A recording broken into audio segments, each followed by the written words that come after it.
What's going on, baseball fans? How are we doing? So I'm all about the Christmas cheer during this holiday season, and in an earlier video I talked about the 10 best free agent signings of all time. You can see that video right here. But sometimes on Christmas you're going to get some coal, and in this video I'm going to talk about the 10 worst free agent signings of all time. Let's go talk about it. Starting off my list at number 10, I have the Tigers signing Jordan Zimmermann. When Jordan Zimmermann pitched for the Nationals from 2009 to 2015, he was really solid. He averaged an ERA of 3.32 with a FIP of 3.40, right around 7.5 strikeouts per nine. He had under 2 walks per nine, under a home run per nine. He averaged around 156 innings per season. Then he got to the offseason, and then he ended up signing with the Detroit Tigers. Ended up getting a 5-year deal for $110 million. That's an average of $22 million per season. But after that, just really bad. Just didn't live up to the hype on that deal. If we take a look during his time with the Detroit Tigers from 2016 all the way to 2021, that was the last year of his deal,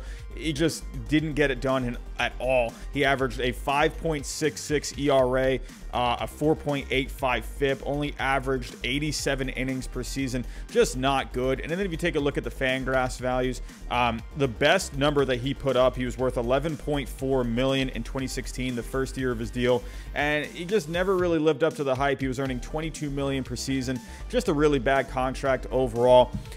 Again, he was great with the Nationals in the first half of his career, but he just couldn't live up to the hype of that contract. Coming in at number 9, I have the Rockies signing Mike Hampton. From 1993 to the year 2000, Mike Hampton was really solid. He averaged a 3.44 ERA, a 3.92 FIP, right around 158 innings per season, but then ended up signing with the Colorado Rockies. At the time, a lot of people were thinking, man, this is going to be the guy that carries the Rockies to the promised land, and then it was just all downhill from there. 2001 to 2002, just really bad these 2 years. He averaged a 5.75 ERA, a 5.36 FIP, just really bad numbers overall. With Coors Field, you have to have certain pitches that work there. Sliders tend to be the best pitch there. With Mike Hampton, his pitch repertoire just did not work out. He ended up being a little better. He went on to Atlanta from 2003 to 2005. He was pretty solid during this time, a 3.96 ERA, 4.16 FIP. Those aren't bad numbers at all, but then he ended up getting hurt in 2005. He missed 2 seasons. He tried coming back after that, but it was pretty much all said and done for Mike Hampton at that point. Definitely one of the worst contract signings of all time. Coming in at number 8, I have the Dodgers signing Matt Kemp. Matt Kemp was one of the more interesting players in my opinion because he just had some really good seasons, but they were all over the place. His best season came in 2011. This guy was an absolute beast that year. He hit 324 with a 399 on base, a 586 slugging, 39 home runs, 126 RBIs. The 39 homers led the National League, 126 RBIs led the major leagues. He got second in MVP voting, only behind Ryan Braun. He ended up signing a massive contract after this, an 8-year, $160 million deal, $20 million per season. That was a National League record at the time. He had a really solid first year of that deal. 2012, he was an all-star, hit 303, 367 on base, 538 slugging, 23 homers, 69 RBIs. He was really solid in that year. But after that, just the value went down immensely. Just look at the values here. Again, that first year, $24.7 million. I mean, look at that 2011 year. He was worth $62.9 million that year. Are you kidding me? But after that first season of the contract, his values just really went down. A pretty decent 2014 season, right around what he was making. But after that, $7.9 million, $6.4 million, negative $5.4 million. Ended up revitalizing his career later on in 2018 with the Dodgers, a $13.1 million that year. But overall, just this was a really bad contract for Matt Kemp. There were some years, just incredible years for him, but overall that contract was just really bad. Coming in at number 7, I have the Diamondbacks signing YASMÁNY TOMAS. I still remember when Tomas's name started coming up, there was a lot of hype around him, and the Diamondbacks ended up winning those sweepstakes to get him signed. He signed a 6-year, $68.5 million deal. It was a little over $11 million per season, and he just did not live up to it. If we go to the values here, First season with Arizona, he was worth negative $8.5 million. The next season ended up doing a little bit better at $3.8 million. But the next couple of seasons, $1 million there, negative $1.4. Ended up not even finishing out the contract with the Diamondbacks. Just not good numbers during his time from 2015 to 2017. Just not good numbers. Averaged a 268 batting average, a 307 on base, a 462 slugging, 16 homers, 54 RBIs. The home runs, the reason those were even as high as they were, because he had 31 home runs in 2016. It wasn't a bad season by any means. He did have a 508 slugging and an 820 OPS overall, but the on base was low. 272 average was a little eh. So, I mean, overall, not a bad season in 2016, but the thing that really hurt Tomas was his defense as an outfielder. He just wasn't good. A negative 13.3 defense in 2015 over 118 games. Didn't get really any better in 2016. Just not a good defensive player. Again, the good offensive season that 1 year, but overall, this was just not a good contract. Coming in at number 6, I have the Red Sox signing RUSNEY Castillo. My Red Sox have made some great signings over the years, but oh boy, they have made some bad ones as well, and RUSNEY Castillo was one of the worst in my opinion. RUSNEY Castillo, he had a lot of hype when he came over from Cuba to play for the Red Sox. I was pretty excited about this at the time. He got a 7-year deal for $72.5 million and ended up doing nothing with the Red Sox. It was basically just a waste of money. During his time with the Red Sox, he only played 99 games ever. That's all. That's all he played for the Red Sox. During that time, he averaged a 262 batting average, a 301 on base, a 379 slugging. He only hit 7 home runs during that time. Truly terrible. If we go to his value on Fangraphs per season, and again, he averaged right around $10 million per season. And if we take a look at the average that he put performance-wise onto the field, $6.6 million that he was worth in 2014, and then 2015 $0.6, and in 2016, the year he got cut, negative $0.1. Truly one of the worst contracts of all time. Coming in at number 5, I have the Yankees signing Jacoby Ellsbury. Jacoby Ellsbury will always be near and dear to my heart. He was so good for the Red Sox during the first half of his career with the Red Sox, helped them win 2 World Series, and look at the numbers that he put up. He averaged, from 2007 to 2013, averaged a 297 batting average, a 350 on base, a 439 slugging, averaged 9 home runs per season, 45 RBIs. I know the home runs and the RBIs look a little low, 34 stolen bases on average per year as well, but during that 2011 season, hit 321, a 376 on base, a 552 slugging, hit 32 homers, 105 RBIs, 39 stolen bases. He finished second in MVP voting, but then he ran into some injuries in 2012, helped the Red Sox win another World Series in 2013, helped the Red Sox win a World Series in 2007, his rookie season, ended up stealing the base that ended up getting free tacos for everyone during that World Series. In the end, he ended up signing a contract with the Yankees from 2014 to 2017. This was just overall not good. Only hit 264, a 330 on base, not terrible, but not what you're looking for. Only a 386 slugging, averaged 10 home runs per season, 50 RBIs. He did average 26 stolen bases per year, but with Jacoby Ellsbury, the reason that this was just such a bad contract, because the last season he played was in 2017. It was horrible. That he was supposed to finish that contract this past season, and ended up having his last season back in 2017. If you take a look at the values from 2014 to 2017, that first year he was really good with the Yankees. He was worth $27 million that year. But then 2015 only worth 8.7, 2016 14.3, 2017 13 million, and then we never saw Jacoby Ellsbury again. Because of that, this was just one of the worst contracts of all time. He only lived up to that hype, only 1 year. I will always love Jacoby Ellsbury, but this was just a bad contract for the Yankees. Coming in at number 4, I have the Red Sox signing Carl Crawford. Carl Crawford was so good for the Rays. Actually, first off, the Devil Rays and then the Rays. He was so good during that time. Look at the numbers that he put up from 2002 to 2010. He averaged a 296 batting average, a 337 on base, a 444 slugging, averaged 12 home runs per season, 66 RBIs, 45 stolen bases. The guy was just an incredible athlete, played great defense out there. he was an amazing player in the first part of his career. Then he got a massive contract from the Red Sox. Ended up signing 7 years, $142 million, just over $20 million per season. And oh boy, this was a really bad contract. Taking a look here at the numbers. In those first two, he actually only played 2 seasons with the Red Sox, ended up getting traded to the Dodgers in that big deal that involved Adrian Gonzalez and Josh Beckett. I mean, take a look at these numbers. Really bad. Those first 2 years, he was just not a good fit in Boston. His personality didn't fit well there. It just was not a good fit overall. During those 2 years, he only averaged a .260 batting average, a .292 on base, a .419 slugging, 7 home runs per season, 38 RBIs. Even the stolen bases never really came into play.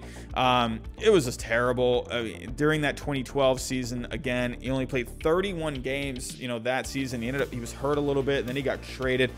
This is just horrible. Taking a look at the values on Fangraphs. I mean, this guy was, what was the contract again? It was just over $20 million per season was what he was making. Look at what he was worth in 2011. He was worth negative $0.2 million. He wasn't worth anything. Then he was only worth $2.1 that year in 2012. Just horrible all the way around. He actually had a couple of good seasons with the Dodgers. 2013, 2014, he was worth $16 million there, $18 million there, but still not worth that $20 million. And then in 2015, just another bad season. And then 2016, he was in the negative values.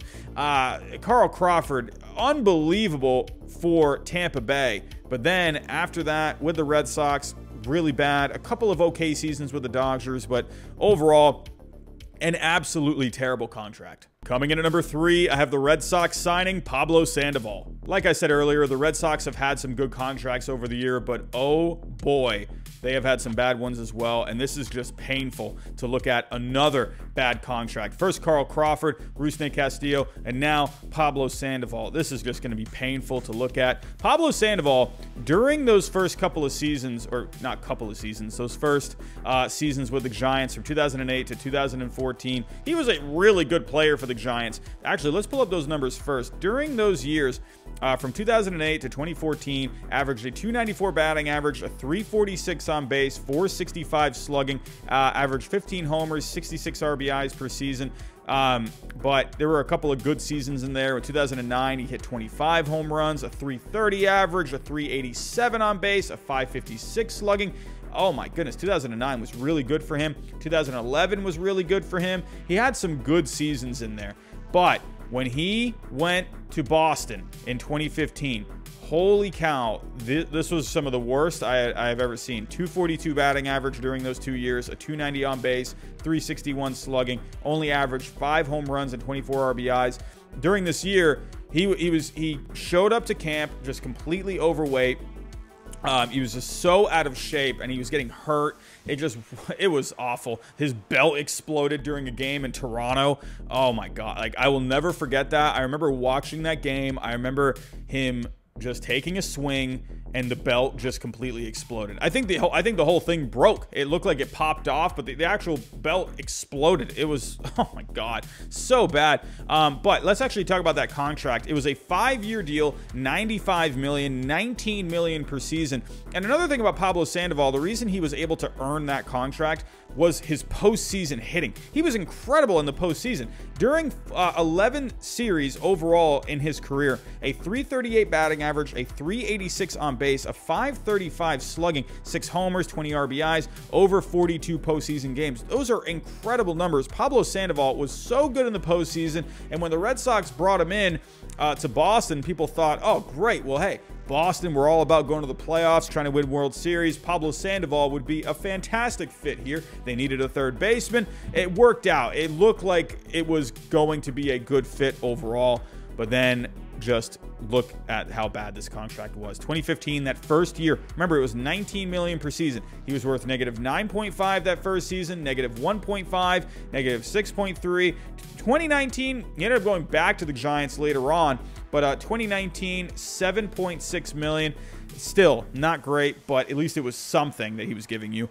Overall, this was just such a bad contract. I will never forget Pablo Sandoval's belt exploding, and I hate that is the memory that I have of Pablo Sandoval. Coming in at number 2, I have the Angels signing Albert Pujols. I'm going to be honest here. I hate that Albert Pujols is number 2 on this list because Albert Pujols was one of my favorite players of all time. Albert Pujols, during those first years with the Cardinals, from 2001 to 2011, this guy was just insane. He averaged a .328 average, a .420 on base, a .617 slugging, 40 home runs per season, 121 RBIs per season. Are you kidding me? Those numbers are just insane. He got 3 MVPs during that time, Rookie of the Year in 2001. He won a couple of World Series. Phenomenal. Absolutely phenomenal, Albert Pujols. He deserved that big of a contract that he got with the Angels, which ended up being a 10-year deal, $240 million, $24 million per season.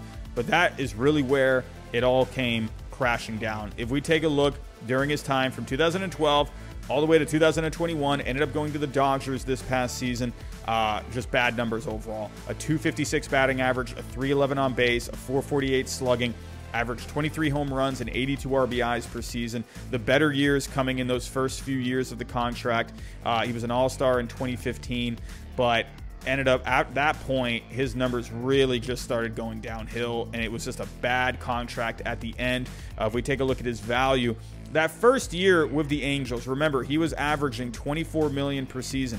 The highest value that he got during that contract was the first season at 21.6, and that was it. 20.8 in 2014, and then that was it. All downhill. The last 4 years of his deal in the negatives. If we actually take a look at how he did with the Dodgers, he was worth $2.4 million with the Dodgers. He did do pretty good.